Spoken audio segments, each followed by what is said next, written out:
Fire ব্রিগেডের অপদার্থতার জন্য দম বন্ধ হয়ে মারা গেছেন, বা আগুনে পুড়ে মারা গেছেন, বা বহুতল থেকে ছাপ দিয়ে মারা গেছেন আগুন থেকে বাঁচার জন্য। এটা সরকারি তথ্য, বেসরকারি তো সংখ্যা আরো বেশি হবে। 14 বছর পরে সব হয়ে গেছে 200%। এই রাজ্যে দমকলের কেন্দ্রের সংখ্যা কত? 130। দমকলের ইঞ্জিন কত? 350। জাতীয় যে রেকমেন্ডেশন কমিটির, সেই কমিটির রেকমেন্ডেশন অনুযায়ী 2000 দমকল কেন্দ্র এখানে হওয়া উচিত, উইথ মডার্ন ইকুইপমেন্টস। 100 কোটি টাকা গজা পেড়ার জন্য বিতরণ হচ্ছে। ইমাম মুয়াজ্জেম ভাতা দেওয়া হয় আরো কয়েকশো কোটি টাকা খরচ করে। কিন্তু জনস্বার্থে যে কাজগুলো দরকার সে কাজ পশ্চিমবঙ্গ সরকার করে না, এটা আমি স্পষ্টভাবে আজকে এখানে উল্লেখ করেছি। এর সাথে সাথে ঝুপড়ি এলাকাতে আগুন লাগিয়ে দেওয়ার পিছনে নারকেলডাঙ্গা থেকে খিদিরপুর, হাওড়ার মংলাহাট, উদ্দেশ্য হচ্ছে অত্যন্ত মূল্যবান জমিগুলো ওদের প্রথম ত্রাণ ও বিপর্যয়ের মোকাবিলা থেকে কিছু অর্থনৈতিক ক্ষতিপূরণ, তারপলিন দড়ি মাছ দিয়ে শিফট করে দেওয়া। ওই জায়গাটা কিছুদিন ভ্যাকেট থাকবে, তারপরে ওখানে প্রমোটিং হবে। আমার মেনশনের পরে মাননীয় পৌর নগর উন্নয়ন মন্ত্রী তিনি বলার চেষ্টা করেছেন যে আপনি কোথাও এরকম হয়েছে দেখাতে পারবেন না। অসংখ্য এমন হয়েছে, আমরা দেখিয়ে দিতে পারি। এক্ষেত্রে যা ঘটছে তাতে নানা রকমের বিষয় রয়েছে, কিন্তু তার মধ্যে একটা, শাসক ঘনিষ্ঠ প্রমোটারদেরকে ওই মূল্যবান জমি পাইয়ে দেওয়া। আর এসওপির কথা উনি বলেছেন, কিন্তু এসওপি আগেও ছিল, এখনো আছে। তার মনিটরিং, ক্লোজ মনিটরিং হয় না। আপনারা হইচই করেন, আগুন লাগে, লোক মৃত্যু মুখে পতিত হয়। নিজেই দাঁড়িয়ে বলছেন বড়বাজারে লাইসেন্স ছিল না। আরে লাইসেন্স ছিল না তো বিরোধী দল বলবে, লাইসেন্স দেখার দায়িত্ব তো আপনার। আপনি তো বেশ কয়েক বছর হয়ে গেল কর্পোরেশনের মেয়র, আপনি তো ফ্রম দ্য বিগিনিং পৌর নগর উন্নয়ন মন্ত্রী অনেক দিন ধরে। আপনি এখানে আমার বলার পরে বলছেন লাইসেন্স ছিল না। তাহলে আপনি অ্যাডমিট করছেন যে লাইসেন্স না থাকা লোকেদেরও হোটেল চালানো দেয়া যেতে পারে, এক্সপায়ারি ডেটের ফায়ার ডিস্টিংগুইশার থাকতে পারে, এবং দমকলের যে পে লোডার দুটি আছে তাকে দীঘা নিয়ে চলে যাওয়া হয়েছিল। ওই জন্য বহুতল থেকে দম বন্ধ করে ঝাঁপ দিয়ে বড়বাজারে পশ্চিমবাংলার অতিথি হিসাবে যারা বাইরে থেকে এসেছিল তাদের মারা যেতে হয়েছে। এই তো অবস্থা। জনস্বার্থে কাজগুলো আমাদের প্রধান বিরোধী, একমাত্র বিরোধী দলের উচিত করা। আমি করেছি, উত্তর দেওয়ার চেষ্টা করেছেন, কিছু সাফাই, কিছু স্বীকারোক্তি, আর কিছু ভবিষ্যতে ভুল শুধরে নিয়ে এগিয়ে যাওয়ার অঙ্গীকার। ভালো, শিখলে ভালো। আমি তো মনে করি শিখতে লজ্জা থাকা উচিত না। শেখার কোনো বয়সও নেই, শেখার কোনো শেষও নেই।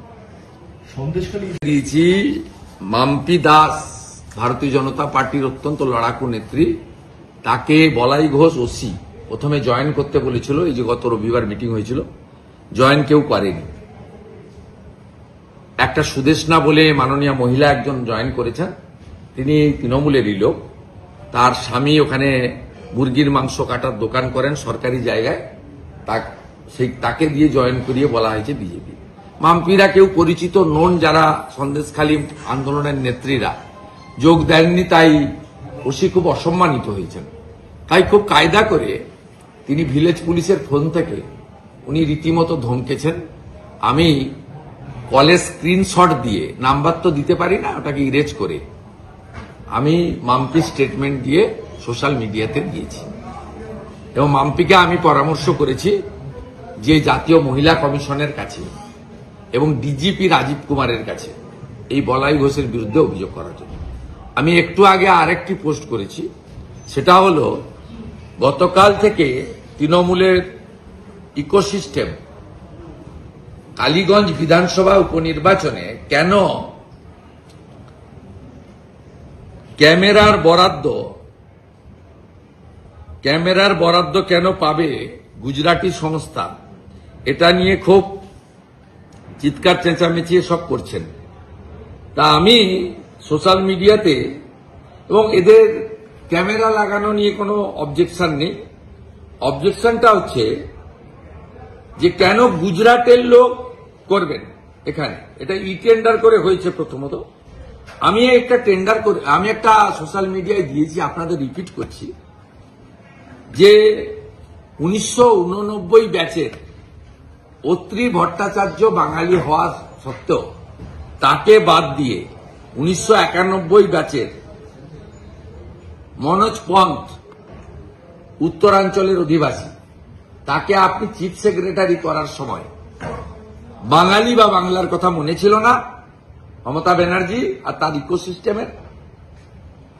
সঞ্জয় মুখার্জি আইপিএস, তিনি রাজীব কুমারের থেকে সিনিয়র।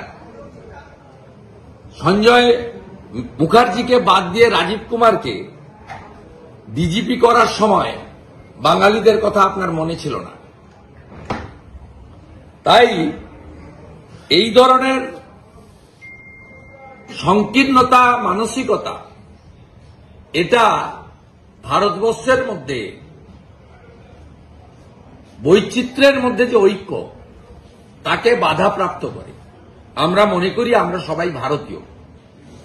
আপনি যেভাবে বাঙালি অবাঙালি এসব করেন প্রয়োজন মতো, দরকার মতো, যেভাবে আপনি হিন্দি স্পিকিং, গুজরাটি, অসমিয়া, উড়িয়া প্রয়োজন বোধে এদেরকে আক্রমণ করেন, এর আমরা তীব্র নিন্দা করি। অগ্নিমিত্রা পালের গাড়ি আজকে আবার আটকানো হলো, বলা হচ্ছে বিজেপি উত্তরীয় আছে, সেটা খুলে অগ্নিমিত্রা পাল ভালো উত্তর দিয়ে দিয়েছে, কাজ নেই তো খইভাজ, এটা ওদের নতুন ব্যবসা করেছে। আমি খবর বলছি আরেকটা বিষয় সেটা হচ্ছে যে আজকে শঙ্কর ঘোষ গতকালই জানিয়েছেন যে তিনি আজকে ধর্নায় বসবেন।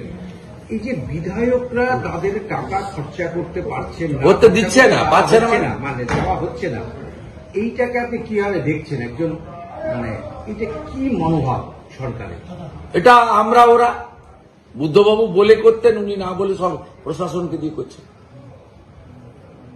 বুদ্ধবাবুর সময় তো এই জিনিস ছিল, সিপিএম এর সময়। বুদ্ধবাবুকে আমি পার্সোনালি রেসপেক্ট করি। বুদ্ধবাবুর সময় তো পার্টি সিস্টেম তাই ছিল। ওরা উই আর 235, দে আর 30। উনিও ভাবছেন উই আর 225, দে আর 65। সেই সময় কি আপনারা পারতেন না? মানে আপনারা যখন বিধায়ক ছিলেন, বামেদের সময় কি টাকা এরকম ভাবে খরচা করা যেত? বাধা দিত, কিন্তু আলটিমেটলি পারত না। 2006 থেকে অসভ্যতামি করেছে বাম। নন্দীগ্রাম আন্দোলনের পর থেকে রাস ঢিলা হয়ে গেছিল। 14ই মার্চের পর থেকে ব্যুরোক্রেসি বুঝে নিয়েছিল আর সময় এরা যাবে। এখন যখন অনেকে বুঝতে পারছেন যে এরা যাবে। তথ্য দিয়েছেন যে ডেঙ্গু কমেছে বিগত 3 বছর। হ্যাঁ, বিগত 3 বছরে ডেঙ্গু রাজ্যে কমেছে, এটা ফিরাজ হাকিম একটা তথ্য দিয়েছেন। ওই তথ্য লুকানো, ডাক্তাররা ডেঙ্গু লিখলে ট্রান্সপারের ভয়ে বা ডাক্তারদের দেখিয়ে ওদের মনগড়া তথ্যের সঙ্গে প্র্যাকটিক্যাল কোনো সম্পর্ক নেই। এই যে বর্ষা শুরু হয়ে গেল, তার আগে যে ডেঙ্গু আটকানোর জন্য যে টিম আছে, নালা পরিষ্কার, ক্যানেল পরিষ্কার, বিভিন্ন কালভার্ট স্লুইসের গেট থেকে পানা কচুরি পরিষ্কার করা, এ তো লং স্ট্যান্ডিং একটা টিম আছে। Health department, irrigation department, municipality department, panchayat department, সব মিলিয়ে একটা ওয়ার্কিং টিম আছে। 2025-এ প্রি মনসুনের কাজও ইরিগেশন করেনি, ডিবিসির সঙ্গে কোঅর্ডিনেশন মিটিংও হয়নি, আর সেপ্টেম্বর পর্যন্ত ডেঙ্গুর প্রাদুর্ভাব থাকে, মানে শীতের আমেজ শুরু হওয়ার আগে পর্যন্ত। এর যে আমরা গুঁতো দিতেই বলছে এসওপি বানাবো, বা এসওপি তো আছে, সব ক্ষেত্রেই আছে। আমি ইরিগেশন মিনিস্টার কিছুদিনের জন্য ছিলাম, আমি তো অ্যাটেন্ড করেছি। স্বাস্থ্য দপ্তর হচ্ছে নোডাল ডিপার্টমেন্ট। স্বাস্থ্য দপ্তর, পঞ্চায়েত ও গ্রামোন্নয়ন দপ্তর, পৌর নগরোন্নয়ন দপ্তর, ইরিগেশন অ্যান্ড ওয়াটারওয়েজ দপ্তর, এই কোঅর্ডিনেশন টিম সমস্ত নাসিখাল, ক্যানেল, স্লুইস, কালভার্ট, অবৈধ জোলা, ধরুন কোথাও এনএইচ এর কাজ হচ্ছে, কোথাও রাজ্য সরকারের কাজ হচ্ছে, কোথাও পোর্ট, কোথাও মেট্রো রেলের কাজ হচ্ছে। এই যে পুরো ক্লিনিং এপ্রিল, মে, জুন ধরে হয়, ডেঙ্গুর যে আপনার এপি সেন্টারগুলোকে নষ্ট করার জন্য বড় ড্রেনগুলোতে গাপ্পি মাছ পর্যন্ত ছাড়া হয়। এবার আপনারা কিছু দেখেছেন, কোঅর্ডিনেশন মিটিং হয়েছে এবং এই প্রথম 25 সালে, 24-এ অল্প কিছু করেছিল, এবারে zero pre monsoon maintenance work. কোন জায়গায় বাঁধ মেরামত, রিপেয়ারিং হয়নি। আজকে শ্রীমতী চন্দনা বাউরিকে অধ্যক্ষ বাধা দিচ্ছিলেন। বালি তোলার ফলে কোথায় গর্ত, কোথায় নদী, নদী বাঁধ তো ধ্বংস করে দিয়েছে বালি তুলে। জলপাইগুড়ি থেকে পশ্চিম বর্ধমান, বীরভূম হয়ে বাঁকুড়া, পুরুলিয়া নেই, বাঁকুড়া, পশ্চিম মেদিনীপুর, কোথাও নদী বাঁধের কোনো অস্তিত্ব নেই। বালি মাফিয়ারা সমস্ত কেটে কুটে ধ্বংস করে দিয়েছে। অথচ national green tribunal, central pollution control board, Bharat সরকারের পরিবেশ দপ্তরের ক্লিয়ার গাইডলাইন আছে, 2 মিটারের বেশি ডেপথ খোঁড়া যাবে না। পকলিং মেশিন, জেসিপি মেশিন নদীর বেড়ে নামানো যাবে না। পশ্চিমবঙ্গ মানা হয়? এ তো যা করেছে সবাই হিন্দু ধ্বংস, বেকার ধ্বংস, শিল্প ধ্বংস, কৃষক ধ্বংস, আলু চাষি ধ্বংস, সাথে সাথে প্রকৃতি মা যা যা দিয়ে গেছিল তাকেও ধ্বংস করে দিয়েছে। 100 দিনের কাজে এরিয়ার দিতে হবে মমতা বন্দ্যোপাধ্যায় দাবি করছে। 100 দিনের কাজে এরিয়ার চাইছেন মমতা বন্দ্যোপাধ্যায়। কোর্ট তো কালকে একটা কথা বলেছে, কোর্টের অর্ডার আপলোড হতে দেন। আমরা স্কিমের পক্ষে, চুরি আটকানোর পক্ষে। চোর ধরো, জেল ভরো, স্কিম চলবে, চুরি করতে দেওয়া হবে না। কোর্টের অর্ডারে তো পরিষ্কার সেন্ট্রাল গভর্নমেন্টের হাতে পুরো ক্ষমতা দিয়ে দিয়েছে। ফেক এবং জেনুইনকে আলাদা করতে বলেছে, জেনুইনদেরকে কাজ দেওয়ার কথা বলেছে। আমরা তো জেনুইনদের পক্ষে। এবং বলেছে ডাইরেক্ট তুমি জব কার্ড হোল্ডারের কাছে টাকা পাঠাও, without any concurrence from state government, তুমি ডাইরেক্ট ইন্সপেকশন করো। আমরা তো স্কিমের পক্ষে, চুরির বিরুদ্ধে। আর হাইকোর্টের অর্ডারও তো হয়েছে চুরি আটকাও, টাকা নাও, কাজ করো। এরিয়ারটা কেন চাইছেন? মানে তো কোটি কোটি টাকা খরচা করা, 100 কোটি, 100 কোটি টাকা দিয়েছে প্রসাদ বানাতে। তালিকা আছে আমার কাছে, 50টা দোকানদারের নাম বলে দেবো যারা মূর্তি পূজায় বিশ্বাস করে না। জগন্নাথ দেব, প্রভু জগন্নাথ দেব, প্রভু বলরাম, মাতা সুভদ্রা, চোখে দেখা যায় তো মূর্তি।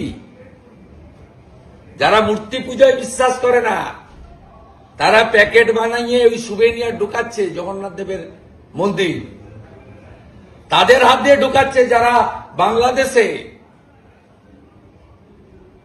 বলছে ভেঙে দাও, গুড়িয়ে দাও, হিন্দুদের আস্তানা, তাদের হাত দিয়ে জগন্নাথ দেবের সুভেনিয়ার ঢুকছে। আমি হিন্দুদের বলবো, মমতা বন্দ্যোপাধ্যায়ের এই চক্করে পা দেবেন না। আর খুব সাবধানে খাবেন, সাবধানে বাচ্চাদের খাওয়াবেন। এত ফুড ইন্সপেক্টর নেই টেস্ট করার, খুব সাবধান থাকবেন। পেট খারাপ হলে দায়িত্ব মমতা ব্যানার্জি নেবেন। সরকারি প্রশাসনকে ব্যবহার করা যায় কোন একটা ট্রাস্ট বা যাই হোক না কেন, সরকারি প্রশাসন যেভাবে। সরকার আছে নাকি এখানে? সরকার আছে নাকি? সরকার এখানে নেই। আপনার চ্যানেল অনুব্রতর কুকথা দেখালে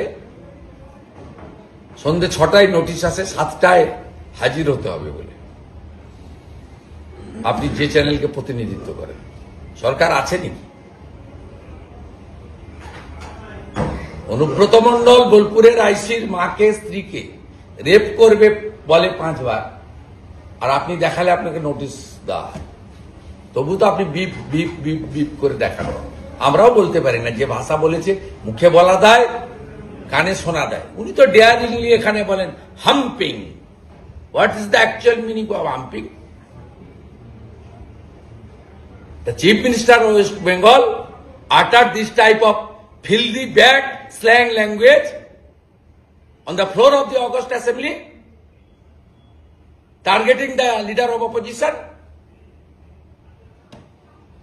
সরকার আছে। দাদা, পশ্চিমবঙ্গ দিবস পালন কিভাবে হবে? গতকাল মুখ্যমন্ত্রী বলেছেন পশ্চিমবঙ্গ দিবস উনি কে? উনি তো 46% ভোট পেয়েছেন ছাপ্পা মেরে মুসলমানের ভোট নিয়ে। 54% উনার বিরুদ্ধে ভোট দিয়েছে 24 সালে। উনি 2,75,00,000 ভোটারের মালিক, আমরাও 2,33,27,000 সেবক। উনি মানে কি বাঙালি নাকি? বাঙালি হিন্দুরা ওনাকে অল্প ভোট দিয়েছে, আমরা মেজর ভোট পেয়েছি। উনি মুসলমানদের ভোটে মুখ্যমন্ত্রী। তো উনি কে বলার? উনার স্থাবকরা পালন করবেন না, গোটা বাংলা বাঙালি পৃথিবী জুড়ে পালন করবেন। আপনি বুঝতে পারবেন নাকি আইনসভার রেকর্ড থেকে 47 20 জুন? কোনদিন বুঝতে পারবেন না। কালকে আমরা করব ব্যক্তিগত, রাজনৈতিক, সামাজিক, বাঙালি হিসেবে করব। আর পরের বছর 26-এ পশ্চিমবঙ্গে বিজেপি সরকার হবে, সরকারিভাবে হবে। এবং আগামীকাল গোটা ভারতবর্ষের সব জায়গায়, সব গভর্নর হাউসে ডক্টর শ্যামাপ্রসাদ মুখার্জিকে শ্রদ্ধা বিগত দিনে জানায়। আমার আশা কালকেও জানাবে। না না, বিধানসভায় তো আমি 23-এ তুলেছিলাম। স্পিকার তো বলেছে আমার কাছে কোনো রেকর্ড নেই। স্বাভাবিক, এই বিধানসভা ফরমেশন হয়েছে স্বাধীনতার পরে, তার কাস্টোডিয়ান স্পিকার। আর এই রেজুলেশন হয়েছে 47-এর 20 জুন। আমার কাছে রেকর্ড আছে তো, কালকে এসে রেকর্ড আমি আপনাদের দিয়ে দিব। আমরা কোশ্চেন আওয়ার পরে all BJP MLA assembly here, এবং আমরা এখান থেকে শ্যামাপ্রসাদজির মূর্তি পর্যন্ত হেঁটে যাব। মিছিল তো করার ব্যাপার নেই, মাইক থাকবে না আমাদের। আমরা শ্যামাপ্রসাদজিকে শ্রদ্ধা জানিয়ে যাব। ওটা পশ্চিমবঙ্গ জুড়েই প্রোগ্রাম কাল হবে, নানা প্রোগ্রাম। সকাল 8টায় যাদবপুর বি স্ট্যান্ডে, 8B স্ট্যান্ডে প্রোগ্রাম, প্রচুর প্রোগ্রাম হবে, সবাই পার্টিসিপেট করবে। আর বিকালে আমার আসানসোলে থাউজেন্ডস অফ পিপল কাল আসানসোলে সবাই একসঙ্গে হাত মিলাবে। যারা বাংলা ভাষায় কথা বলেন বাঙালিরাও থাকবে, যারা হিন্দিতে কথা বলেন কিন্তু বাঙালি, তিন পুরুষ এখানে জন্মেছেন। বাংলার সংস্কৃতি, বাংলার খাদ্যাভ্যাস, বাংলার পোশাক, বাংলার রীতিনীতির সঙ্গে যাদের একদম একাত্ম হয়ে গেছেন, তারা কালকে থাকবেন। আমি অ্যাটেন্ড করব। খুব বড় প্রোগ্রাম আসানসোলে কাল বিকেলে।